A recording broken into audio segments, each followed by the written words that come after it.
Hello students, the alpha YouTube channel में आपका स्वागत है। एक लंबे समय के बाद मैं आपके सामने फिर आया हूँ कुछ नए वीडियो लेकर के। हालांकि स्कूल अभी स्टार्ट्स नहीं हुए हैं, फिर भी स्टडी जो है वो कंटिन्यू है। तो मैं आपके सामने कुछ नए वीडियो लेकर के आया हूँ और वो वीडियो आपके लिए आपके स्टडी में हेल्पफुल हो सकती है। तो यहाँ पर जो हमारे पास वीडियोज़ हैं स्टूडेंट,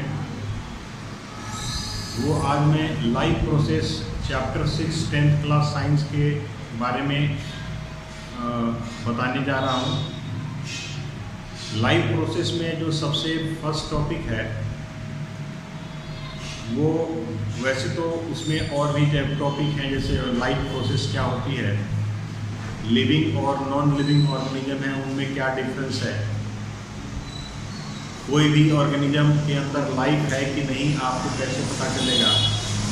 तो ऐसे हमारे पास कई कंडीशंस होते हैं जिससे हम पता लगा लेते हैं कि लाइफ कैसे है। जैसे एग्जांपल के लिए, अगर कोई ऑर्गेनिज्म में मूवमेंट हो रही है तो उसमें लाइफ है, अगर उसमें रिप्रोडक्शन हो रही है तो उसमें लाइफ है, अगर उसके अंदर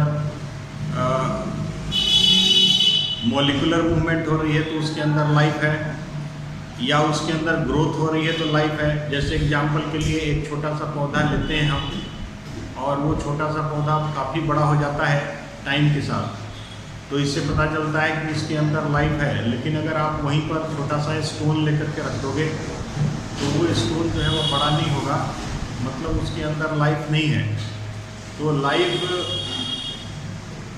किसी भी ऑर्गेनिज्म के अंदर अगर है तो उसके अंदर कुछ ऐसे कैरेक्टरिस्टिक्स होंगे, और जिस कैरेक्टरिस्टिक्स के बेस पर हम उसमें पता लगा सकते हैं कि उसके अंदर लाइफ है कि नहीं है। ये लाइफ को सस्टेन करने के लिए, लाइफ प्रोसेस को कंटिन्यू रखने के लिए, सबसे पहले हमारे पास लाइफ प्रोसेस होता क्या है। तो हमारे बॉडी के अंदर डिफरेंट टाइप्स ऑफ सेल्स हैं, डिफरेंट टाइप्स ऑफ मैकेनिज्म हैं।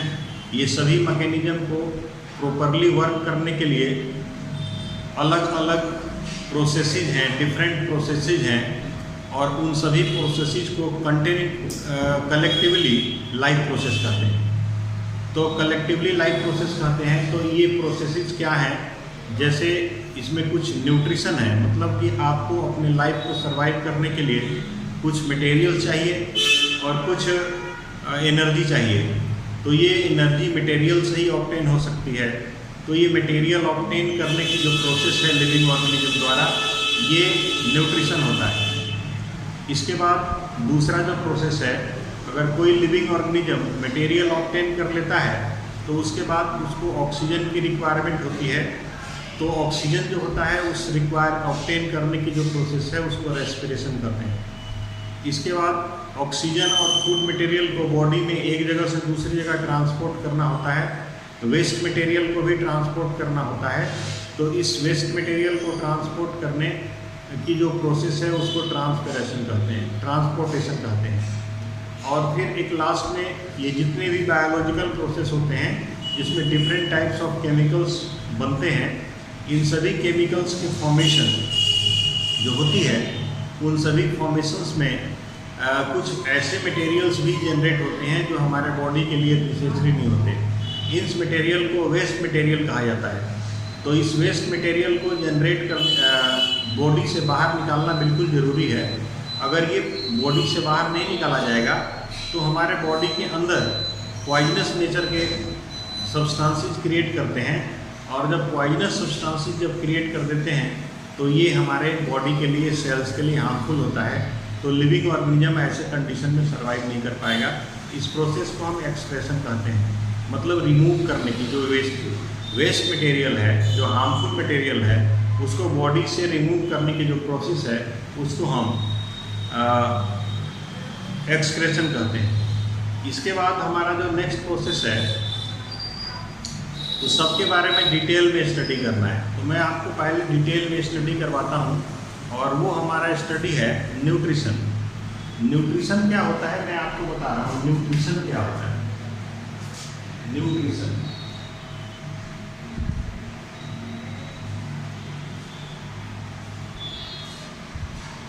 एक्चुअली में इसको कहते हैं intake of food, intake of food and its utilization.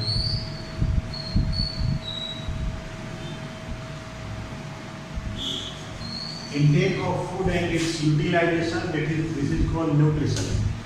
Nutrition जो है हमारे पास 2 टाइप्स के हैं। एक होता है ऑटोट्रोपिक न्यूट्रिशन। ऑटोट्रोपिक न्यूट्रिशन, देखिए ऑटोट्रोपिक न्यूट्रिशन में क्या है कि कुछ ऐसे ऑर्गेनिज्म हैं जो इनऑर्गेनिक मैटर से अपना फूड प्रिपेयर करते हैं। एक्चुअली में इनऑर्गेनिक मैटर क्या होता है इसमें, तो इनऑर्गेनिक मैटर ऐसा मैटर होता है जो नेचर में अवेलेबल है, उसको कोई लिविंग ऑर्गेनिज्म प्रिपेयर नहीं किया, ऑलरेडी नेचर में अवेलेबल है। जैसे water, air, carbon dioxide, sunlight तो एनर्जी सोर्स है, बाकी जो मिनरल्स है ये सभी जो है वो इनऑर्गेनिक सब्सटेंसेस हैं। तो इसमें जो इनऑर्गेनिक सब्सटेंसेस होते हैं वो सब्सटेंसेस से जो अपना फूड प्रिपेयर करता है उसको ऑटोट्रोपिक न्यूट्रिशन कहते हैं। तो such mode of nutrition,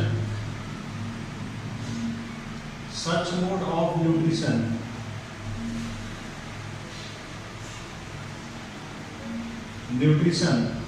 in which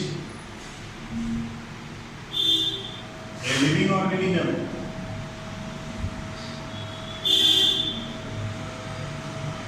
organism prepare its food from inorganic matter,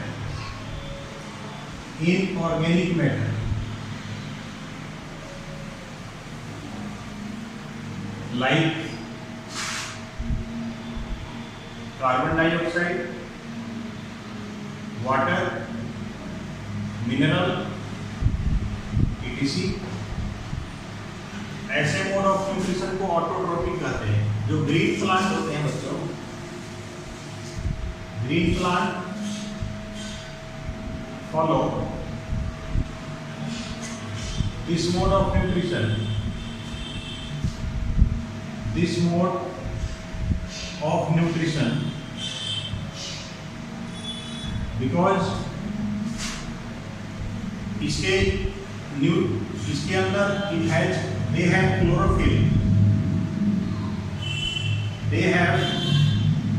chlorophyll to trap solar energy या radiant energy, to trap solar energy। तो ये जिस मेथड से फूड प्रिपेयर करते हैं उसको फोटोसिंथेसिस कहते हैं। मतलब green plant prepare food by photosynthesis.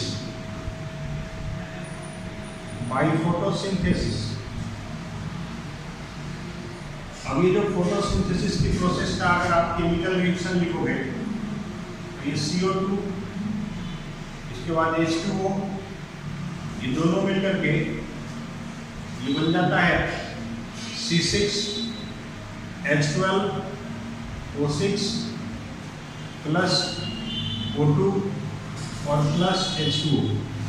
इसको बैलेंस कर दिया जाएगा। इसमें बैलेंस करने के बाद ये केमिकल रिएक्शन हो जाएगी। तो आप देख रहे हो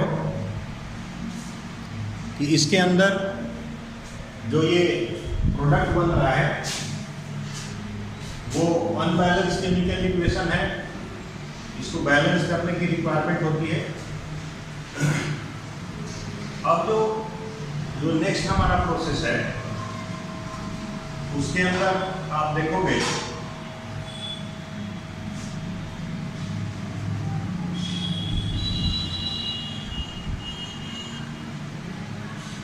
कि जो ये फोटोसिंथेसिस की प्रोसेस होती है वो 3 स्टेप में होती है। पहले में एक आपको लीव्स का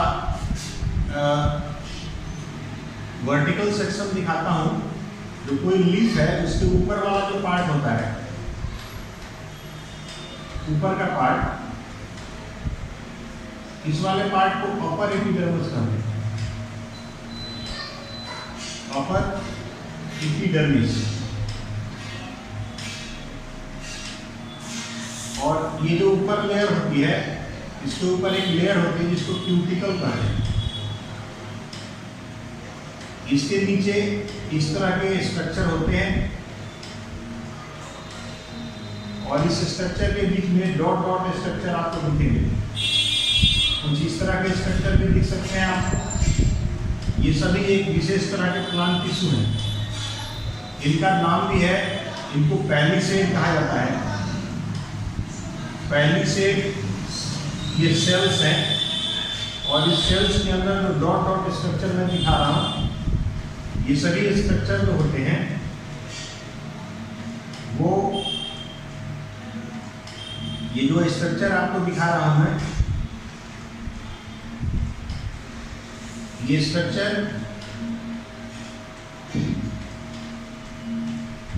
ये वाला लोअर एपिडर्मिस है।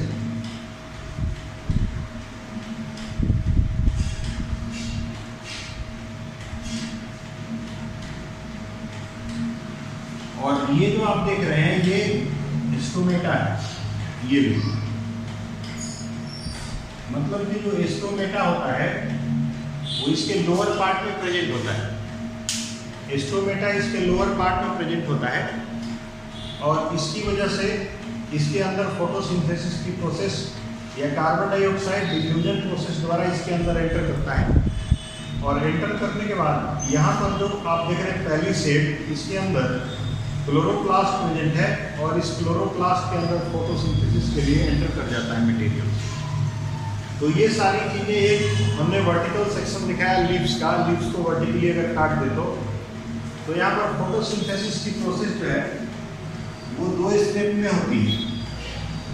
Steps occurring photosynthesis, steps of photosynthesis.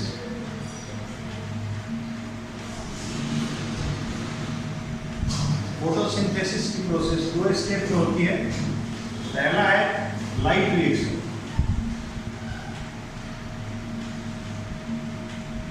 Light reaction में आप देखोगे ये प्रोसेस जो है वो लाइट के प्रेजेंस में होती है। ये 2 पार्ट में डिवाइड है। लाइट रिएक्शन के अंदर आप देखोगे कि पहले तो बच्चों लाइट रिएक्शन में पहला पॉइंट है कि सन से आने वाली लाइट एनर्जी को ट्रैप करता है क्लोरोफिल। तो chlorophyll trap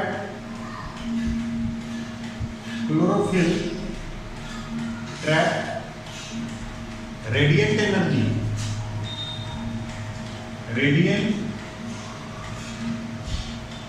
energy from the sun से आने वाली रेडिएट एनर्जी को ट्रैप करता है और फिर वहां से इलेक्ट्रॉन रिलीज होती है। और दूसरा इसके अंदर प्रोसेस है कन्वर्जन ऑफ लाइट एनर्जी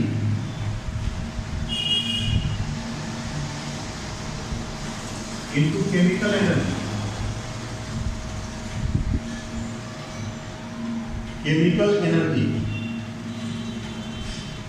और तीसरा प्रोसेस है ये जो आप देख रहे हो कि लाइट एनर्जी केमिकल, और तीसरा जो है वो decomposition of light, decomposition of water by light energy into hydrogen and oxygen. ये लाइट के प्रेजेंस में होती है, इसलिए इसको लाइट रिएक्शन कहते हैं। लाइट के प्रेजेंस में स्ट्रेट क्लोरोफिल ट्रैप होकर के रेडिएट एनर्जी में, क्लोरोफिल द्वारा रेडिएट एनर्जी को ट्रैप किया जाता है कन्वर्जन ऑफ लाइट एनर्जी, फिर इसके बाद ये लाइट एनर्जी केमिकल एनर्जी में कन्वर्ट हो जाता है, जो आप यहाँ पर देख रहे हो। इसमें जो क्लोरोफिल के अंदर एनर्जी एंटर कर जाती है, that energy release some electrons and these electrons are comes out from the chlorophyll and enters into the stroma, and inside the stroma this chemical energy is present for the process of photosynthesis. मतलब कि photosynthesis की process, chloroplast के liquid का जो part होता है that is called stroma, the process of photosynthesis is totally carried out in the stroma, and third the decomposition of water। अब आपने देखा कि ऑक्सीजन प्लांट यूजुअली रिलीज करते हैं, then where does this oxygen come from? This oxygen come from the decomposition of water into hydrogen and oxygen. The oxygen is release but hydrogen is kept for dark reaction, और dark reaction में ये hydrogen किस तरह से use होता है जो मैं आपको बता रहा हूँ। ये लाइट रिएक्शन आपने देख लिया। अब जो है डार्क रिएक्शन का अगर आप देखोगे तो डार्क रिएक्शन में इसको किस तरह से यूज होता है, तो डार्क रिएक्शन के बारे में आपको बताऊं मैं। एक्चुअली में डार्क रिएक्शन जो होती है उसके लिए लाइट की रिक्वायरमेंट नहीं होती, इसलिए इसको डार्क रिएक्शन कहते हैं। तो डार्क रिएक्शन जो होता है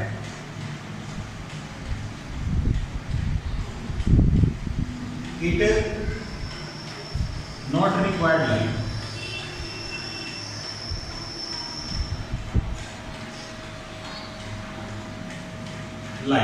लाइट की जरूरत नहीं है इसको, बिना लाइट के ही ये पूरा होती है, इसलिए इसको डार्क रिएक्शन कहते हैं। इसमें क्या होता है कि reduction of carbon dioxide,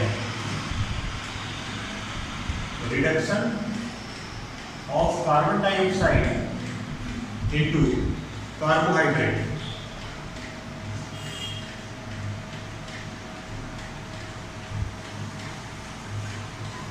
reduction of carbon dioxide into carbohydrate, ये आपका जो है वो डार्क रिएक्शन है। इसमें आप देख रहे हो कि कार्बन डाइऑक्साइड का रिडक्शन हो रहा है और वो कार्बोहाइड्रेट की फॉर्मेशन, मतलब ग्लूकोज की फॉर्मेशन हो जाएगी, स्टार्च की फॉर्मेशन हो जाएगी। इस तरह से प्रोसेस फोटोसिंथेसिस के अंदर, फोटोसिंथेसिस की प्रोसेस प्लांट के अंदर हो जाता है। अब आप देखोगे यूजुअली टेरेस्ट्रियल प्लांट्स के अंदर ये लाइट रिएक्शन और डार्क रिएक्शन साथ साथ होते रहता है, क्योंकि दिन के टाइम में स्टोमेटा जब ओपन होते हैं तो कार्बन डाइऑक्साइड का एक्सचेंज होता है। कार्बन डाइऑक्साइड गैस लिप्स के अंदर एंटर करती है और लाइट भी प्रेजेंट होती है, तो उस समय प्रोसेस ऑफ फोटोसिंथेसिस होती है और फिर वो प्लांट अपने लिए फूड प्रिपेयर कर लेते हैं। नाइट में लाइट के एब्सेंट में ये फोटोसिंथेसिस की प्रोसेस नहीं हो सकती, इसलिए नाइट के टाइम में प्रोसेस फोटोसिंथेसिस नहीं होती, वहाँ पर रेस्पिरेशन की प्रोसेस होती है जो मैं आपको बाद में बताऊँ। लेकिन अब यहाँ पर क्या है कि कार्बन डाइऑक्साइड का डिफ्यूजन एस्टोमेटा के थ्रू होता है, बट एस्टोमेटा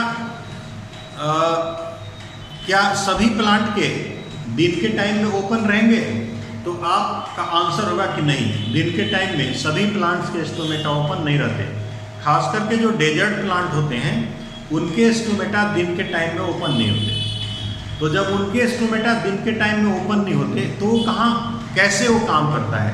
जब उसमें कार्बन डाइऑक्साइड का डिफ्यूजन नहीं होगा तो उसमें ग्लूकोज की फॉर्मेशन होगी नहीं, और रात को अगर उसका स्टोमेटा ओपन होता है तो उसमें कार्बन डाइऑक्साइड का डिफ्यूजन होगा बट लाइट नहीं है।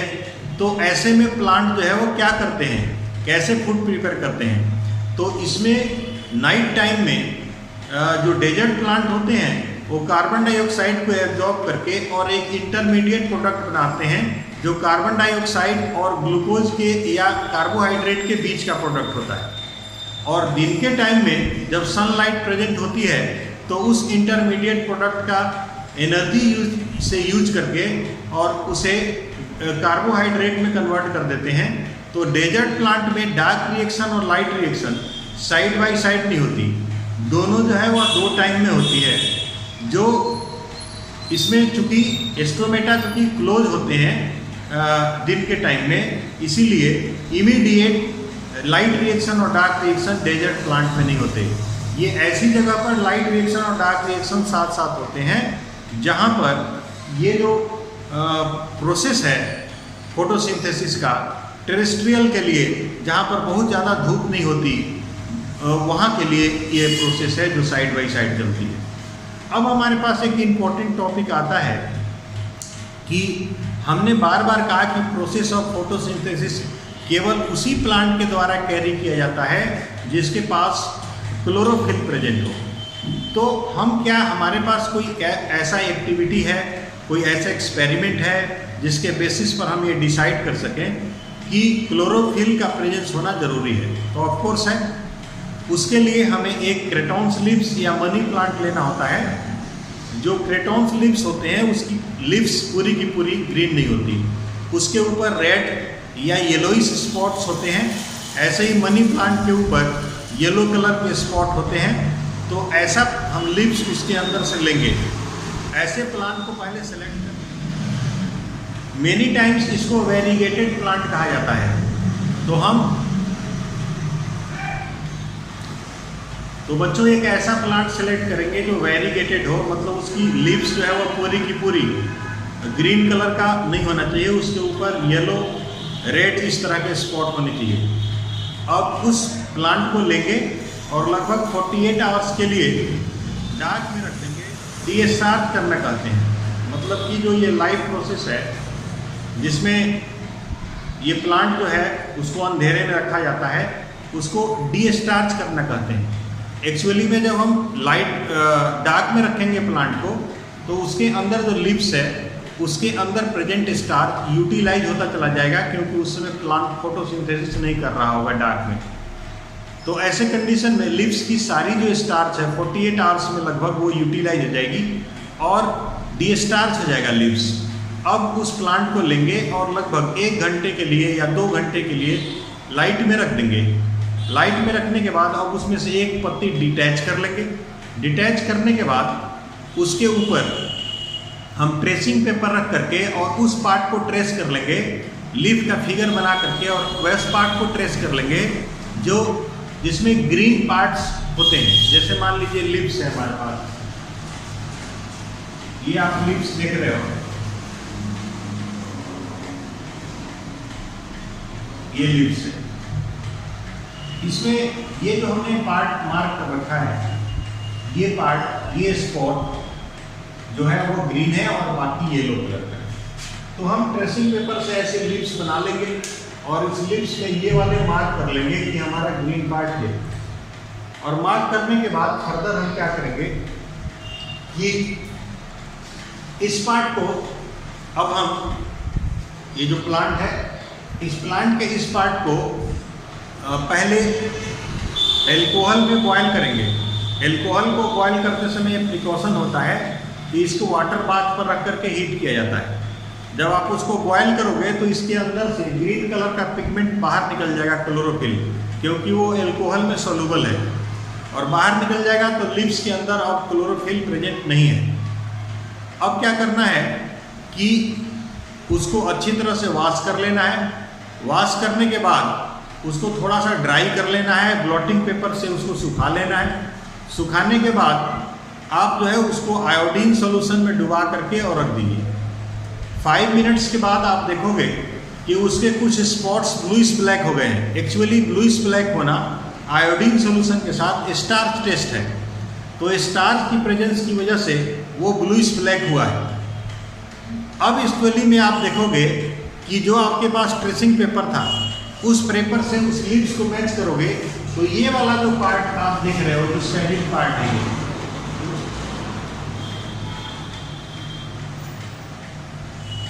जिस पार्ट को आपने शेड कर रखा है ट्रेसिंग पेपर पे, ये शेडिंग पार्ट जो पहले ग्रीन था, यही पार्ट केवल ब्लूइश ब्लैक हुआ है और बाकी पार्ट जो है ब्लूइश ब्लैक नहीं हुआ। मतलब कि जब हमने 1 घंटे के लिए उसको सनलाइट में हमने एक्सपोज किया तो ये जो क्लोरोफिल का पार्ट था उन्होंने फोटोसिंथेसिस द्वारा स्टार्च की फॉर्मेशन की और जो डिफ्यूज होकर के इस पार्ट में गया नहीं। इसकी वजह से ये वाला पार्ट स्टार्च के साथ पॉजिटिव टेस्ट शो कर रहा है और इसमें क्लोरोफिल प्रेजेंट नहीं है, इसलिए ये नेगेटिव। तो मैं बता रहा था कि ये रीजन है कि ये क्यों ऐसा करता है। ये तो इससे हमें पता चल जाता है कि फोटोसिंथेसिस की प्रोसेस के लिए क्लोरोफिल जरूरी है, क्योंकि इस लिप्स में जहाँ पर क्लोरोफिल प्रेजेंट नहीं थी वहाँ पर प्रोसेस ऑफ फोटोसिंथेसिस नहीं हुई। अब हमारे पास आता है कि कार्बन डाइऑक्साइड का डिफ्यूजन प्लांट के अंदर लीव्स से होता है। तो लीव्स में कार्बन डाइऑक्साइड का डिफ्यूजन लीव्स में एस्टोमेटा से होता है। तो एस्टोमेटा जो होती है वो आपने सुना होगा कि क्लोज हो जाती है, ओपन हो जाती है। तो यहाँ पर कौन सा ऐसा मैकेनिज्म है जो प्लांट को ओपन और क्लोज करता है? तो प्लांट के मूवमेंट का सारा काम या तो प्रोटीन द्वारा जो कंट्रोल्ड होता है या वाटर द्वारा कंट्रोल होता है। तो यहाँ पर एस्टोमेटा का ओपन होना और क्लोज होना सारा जो है वह वाटर के कंसंट्रेशन पर डिपेंड करता है। तो मैं आपको opening and closing of stomata का फीचर बता रहा हूँ। ओपनिंग एंड क्लोजिंग है, ये एस्टोमेटा बीन शेप का होता है। बीन शेप का स्ट्रक्चर है जिसको हम एस्टोमेटा कहते हैं।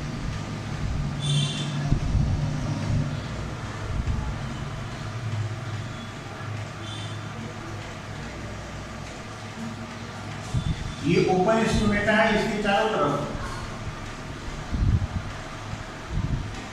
इपिडर्मल्स होते हैं।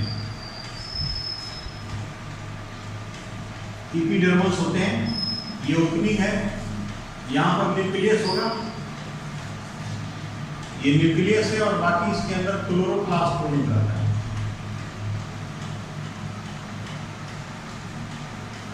क्लोरोप्लास्ट इसमें प्रेजेंट रहता है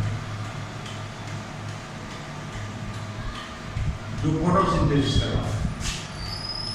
अब क्या होगा कि अगर ये जो आप इपिडर्मिस देख रहे हैं, इस इपिडर्मिस के अंदर जब वाटर का कंसंट्रेशन हाई रहेगा, हाई वाटर कंसंट्रेशन, जब वाटर का कंसंट्रेशन हाई होगा तो डिफ्यूजन से वाटर इसके अंदर जाता है और डिफ्यूजन से वाटर जब इसके अंदर जाता है तो गार्ड सेल स्वेलअप हो जाता है और स्वेलअप हो जाने के बाद बेंड हो जाता है। बेंड होने से इसका एस्टोमेटल पोर्स ओपन हो जाता है और फिर गैसीय सेक्शन चालू हो जाती है। तो आपको पता है कि जब इसके अंदर वाटर का प्रेशर कब बढ़ेगा, जब प्रोसेस जो इवेपोरेशन की प्रोसेस कम होगी। तो ऐसा जो है वह जब कम टेम्परेचर कम होता है दिन के टाइम में, उस समय इस तरह की प्रोसेस होती है। तो इसलिए दिन के टाइम में जब प्रेशर कम होता है, टेम्परेचर कम होता है, तो उस समय यहाँ पर प्रेशर ज़्यादा होगा वाटर का और डिफ्यूजन से गार्ड सेल के अंदर चली जाएगी और इस तरह से ये गार्ड सेल स्वेलअप होकर के बेंड हो जाता है और ये एस्टोमेटल पोर्स क्लोज ओपन हो जाता है। इसी तरह से जब लाइट मतलब टेम्परेचर बढ़ जाएगा, मतलब दोपहर का टाइम हो जाएगा, तो तब ऐसे कंडीशन में इसके अंदर से वाटर इवेपोरेट होता रहता है। इवेपोरेशन की वजह से वाटर लॉस होगा और वाटर लॉस होगा तो यहाँ पर लो प्रेशर का रीजन क्रिएट होगा इसके अंदर। जब लो प्रेशर का रीजन क्रिएट होगा तो इसके अंदर से वाटर वेपर बाहर निकल रही है तो इसमें श्रिंक होने लगेगा ये धीरे धीरे, और श्रिंक होने के बाद ये इस तरह का स्ट्रक्चर बना देगा, इस तरह का स्ट्रक्चर बना देगा जिससे एस्टोमेटल पोर्स क्लोज हो जाती है। एस्टोमेटल पोर्स क्लोज हो जाती है और एस्टोमेटा क्लोज हो जाता है। तो मतलब कि concentration of water in present in epidermis control the opening and closing of stomata. Stomata के ओपनिंग और क्लोजिंग को कंट्रोल करने वाला वाटर का कंसंट्रेशन है। वाटर का कंसंट्रेशन अगर इसमें लो हो जाएगा तो अल्टीमेटली इसके अंदर जो न्यूट्रिशन प्रोसेस है, इसके अंदर जो कार्बन डाइऑक्साइड का एक्सचेंज था वो रुक जाएगा क्योंकि स्टोमेटल पोर्स क्लोज हो जाता है। तो ये स्टूडेंट था कि कार्बन डाइऑक्साइड जो है वो किस तरह से एंटर करता है, स्टोमेटल पोर्स ओपन और क्लोज कैसे होते हैं।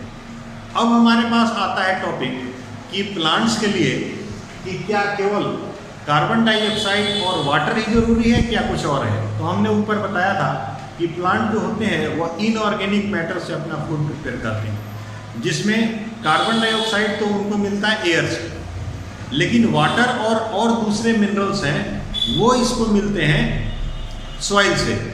तो सॉइल से ऑब्टेन होने वाले जो वाटर और मिनरल्स हैं, जैसा कि आप देखोगे, उसमें आप मेन उसके अंदर नाइट्रोजन, एक तो nitrogen,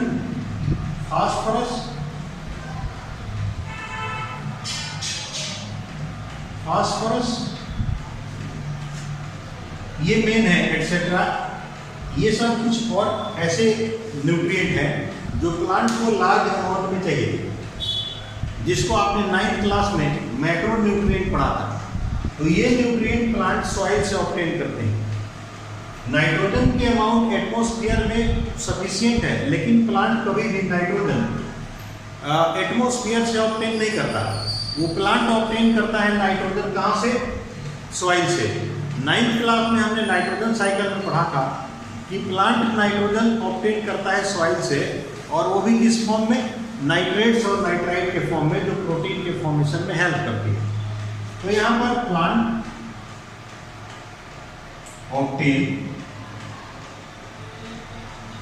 plants obtain nitrogen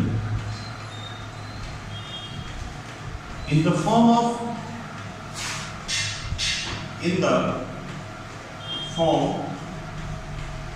of nitrate and nitrite.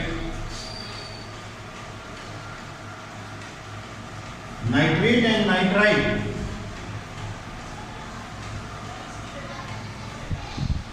in the form of nitrate and nitrite from the soil,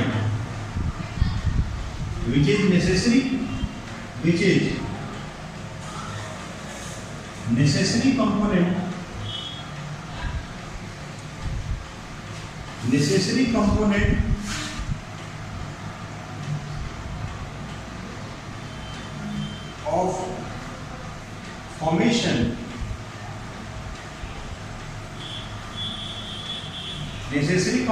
of formation